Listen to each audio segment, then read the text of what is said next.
Moi, je suis un maniaque de tarte au sucre. C'est mon dessert préféré. Ça fait 2 semaines que je travaille une recette. Je te montre en 30 secondes ce que j'ai réussi à faire. Je te donne la recette pour un fond de tarte de 9 pouces.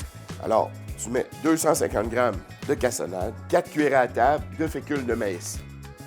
Fait que là, dans le fond, tu fais juste bien mélanger. Hey, je suis désolé de ma voix, j'ai trop crié au Super Bowl.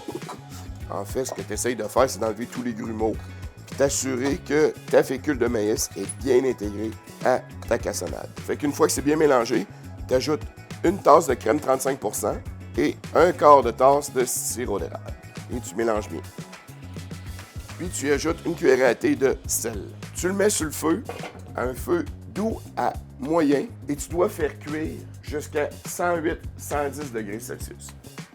Si jamais tu n'as pas de thermomètre à bonbons, évidemment, c'est un peu plus compliqué, mais ça prend entre 8 et 10 minutes de cuisson. Je te montre un truc, ça s'appelle le test de la boule molle. Qu'est-ce que tu fais? Fait que là, je suis à 108 degrés, je fais mon test de la boule. Vois-tu, regarde, ça fait une petite boule molle quand elle descend, boum, dans l'eau froide. Fait qu'on est vraiment pas loin. Un autre moyen aussi pour le savoir, là, c'est que tu laisses dropper un peu, mais tu travailles ta cuillère pour le refroidir. Tu regardes comment ça réagit.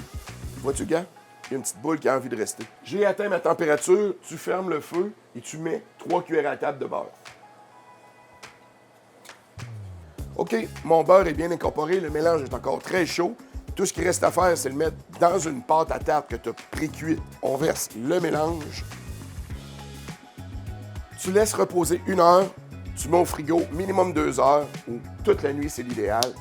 Et tu vas être prête pour la manger. Ça, là, ça se réchauffe pas. Mettez-moi pas de crème, de la crème glacée. On mange ça nature pure. Pas de sens. Bon appétit.